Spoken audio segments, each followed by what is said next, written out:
Right, hello everybody, good afternoon. It is Saturday the 6th of October 2012 here. So anyway, as I say, it's just going to be a randomness. If you're bored, by all means do please watch. If not, no, that's fine, don't worry, you don't have to watch. No one's forcing you to watch, you're not putting a gun to your head or anything, so it's okay. Just first of all, I just want to show you some new comics that I got this week. Where are we? Okay, got Action Comics number 13 there, as you can see, right. I have also Earth 2 number 5, okay, and I also have World's Finest number 5, Huntress and Power Girl there. Not on the cover, just Power Girl, but it says at the title, obviously.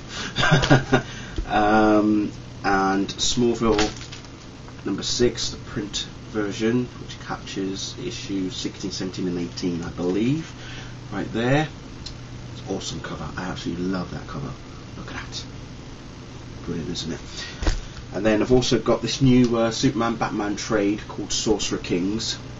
So far, pretty awesome. Okay, I'm not long just started reading it, but it is very awesome. And of course, with the show due to start next Wednesday, Green Arrow Year 1. Read this, loved it. Thank God I finally got to read it. It's basically just a start of Green Arrow, what Oliver Queen was like before he got marooned on an island, and then how we got around to honing his skills with the bow and arrow. It really is just, yeah, this is good. Good starting point if you really want to get to know the character a bit well. So I recommend going for that. Okay, also, it's funny that no one's actually asked me this, and I'm quite surprised, because normally when things like this do occur, people often ask me a question about it. I haven't actually reviewed The Dark Knight Returns Part 1. I have watched it, had damn well loved it, because I've read the graphic novel, so I will be reviewing that very soon, at some point.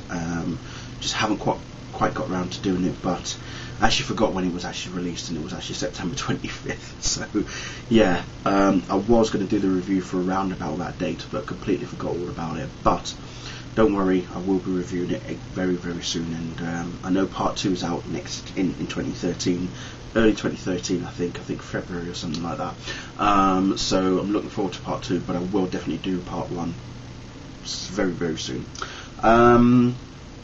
What else have we got? So yeah, with regards to Arrow, as I've just said, that's out next Wednesday, okay, on the CW. It is also out in the UK on Sky One and Sky One HD from the 22nd of October. So that's 12 days after it's aired in the US. We're going to get it here in the UK, people. So if you've got Sky, get your Sky Plus boxes at the ready and get that shit recorded, because trust me, you're going to love it. That's all I'm going to say. Okay, so that's that. Next up, right. An article was released a couple of days ago regarding Justice League and the new Batman reboot. Now, Cosmic Book News are known to have reliable sources, okay? And this latest offering that they've given us is very teasing, very tantalising at the same time, quite tasty in terms of news. But it depends how you want to look at it, alright? And it basically tells us that for the new Man of Steel movie, they're saying that they're looking to use the Man of Steel as part of the shared DC universe, which makes me happy. And how much of a shared universe that's going to be, how much involvement said shared universe is going to be within the Man of Steel movie is yet to be seen, okay? Who's going to cameo in it? We don't know. Who's going to feature? We don't know. But what we do know is that Man of Steel is going to be solely based, obviously, clearly, all about Superman and all about the character development of Superman and Clark Kent, right? At the same time, we might have specific hints of the DC universe as well. So it could be a case of one character might turn up in a cameo at some point who is going to be saying to Clark or Superman, your help or service is going to be required, kind of thing. And then that goes into the Justice League. Now obviously we know that Batman's getting rebooted, okay, because Chris Nolan has done his trilogy. So with the reboot of Batman, there's been a name of an actor that has been put forward, much to a lot of people's surprise, although that depends on the people. Well, my surprise anyway. Now this particular actor was David Goyer, who wrote the Batman trilogy for Chris Nolan. This was David Goyer's first choice to play Batman for the new Batman, for Batman Begins. But then when Christopher Nolan came in, he said, no, this is who I want, as in Christian Bale. Now this particular actor hasn't done too badly in some of the roles that he's been in. Okay, he's already played a computer game character. He's played I don't even know how I would put the one other character, but you know what, I'm not even going to even hide away from who the person is. It's Jake Gyllenhaal, of all people. Now if you've seen Source Code, you've seen Prince of Persia, you've seen Donnie Darko, Zodiac, all of those films that he's been in, you might think to yourself, can he really pull off Bruce Wayne Batman? But again, it's yeah. Can you see what I mean? I'm not going to be, I'm not going to beat about the bush. I actually could see Jake as Batman, as Bruce Wayne in particular, but again also as Batman. But at the same time, it's Jake Gyllenhaal. As I say, the guy is a really good actor, and it's just about whether or not he can really pull it off in the cape and cowl. That's all it is. You have to have that little distinctive uniqueness about you to be able to really pull off Batman really well. I mean, anyone can play Bruce Wayne, but it's all about Batman. We know a lot of people don't feel that well about how Christian Bale played Batman, but as Bruce Wayne he was awesome. Now Michael Keaton, on the other hand, as Batman, he was awesome. As Bruce Wayne, yeah. But again, and then you've got Val Kilmer. He wasn't too bad. He did alright as Bruce Wayne, but again, as Batman, and we're not even going to get into George Clooney. Sorry, George. That's all I'm going to say. But again, Jake Gyllenhaal. Yeah. It might work.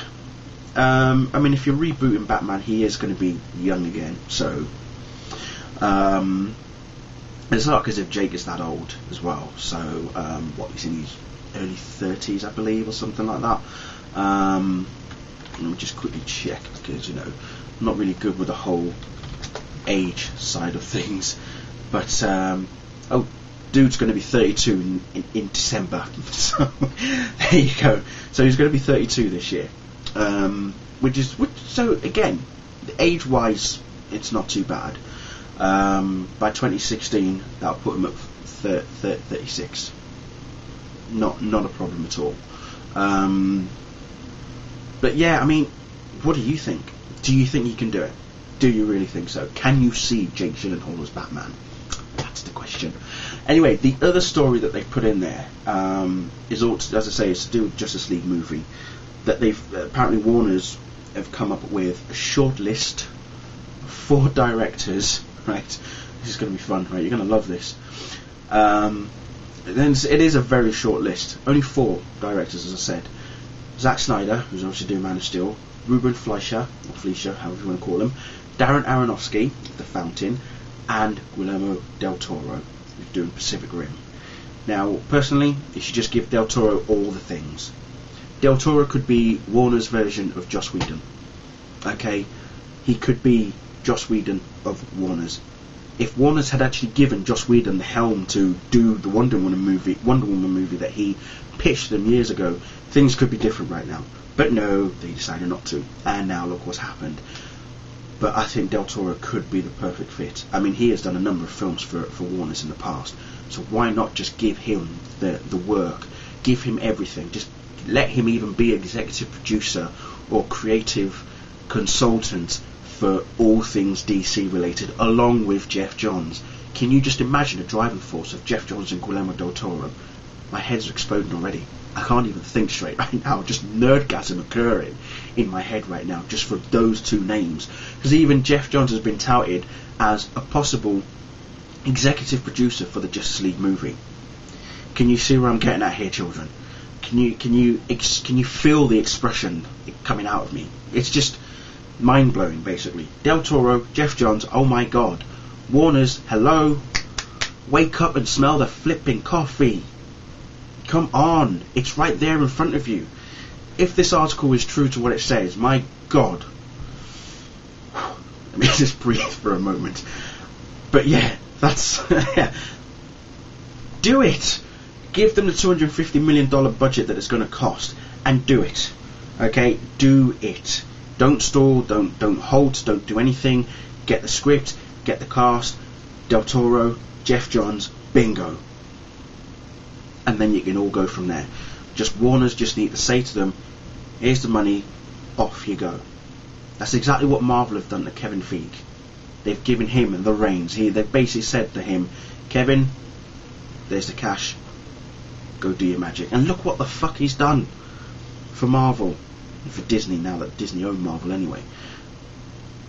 Come on. Del Toro's new movie is obviously Pacific Rim. That's due out next year. It's already been billed as one serious epicness of a movie. If you don't know what Pacific Rim is, look it up. Look it up, because it does sound awesome. I'm just waiting for a trailer, because I know there was a footage released at Comic-Con this year and people went completely wild. This was before the Man of Steel footage, okay? People went wild. So, yeah. Just give Del Toro all the things, please, Warners, and then have Geoff Johns work alongside him. I know Geoff is busy with the comics, but he could still work alongside someone as big as Del Toro. I mean, the guy was an assistant to Richard Donner, for heaven's sake. Geoff Johns was assistant to Richard Donner. And then he even co-wrote Action Comics with Richard Donner. Hello? Oh, never mind. I'm going to be knocking my head against a brick wall at this rate. But there you have it, people. I'll put the article down at the bottom. There is another article sort of alongside this one regarding Wonder Woman appearing in the Man of Steel movie, which isn't actually going to happen, because the Man of Steel movie is solely focusing on Superman. But I'll put that article down at the bottom as well, so you can have a read of those two. And let me know what you think. Do you think that something like Guillermo del Toro should direct the Justice League movie, and should he be like the creative consultant for all things DC related? I mean, the guy's done Hellboy, so he knows comic book characters. Okay, he's done Hellboy 1 and 2, and he's done fantasy epics. Pan's Labyrinth in particular was one that sticks out, you know, and then he's done horrors as well. So why not? Just let him have it. Let him have it. Get Geoff Johns working with him. You'll have something seriously epic working together. That's all I'm going to say. So anyway, I'm going to leave it there. Thank you all very much. Enjoy your weekend. Goodbye.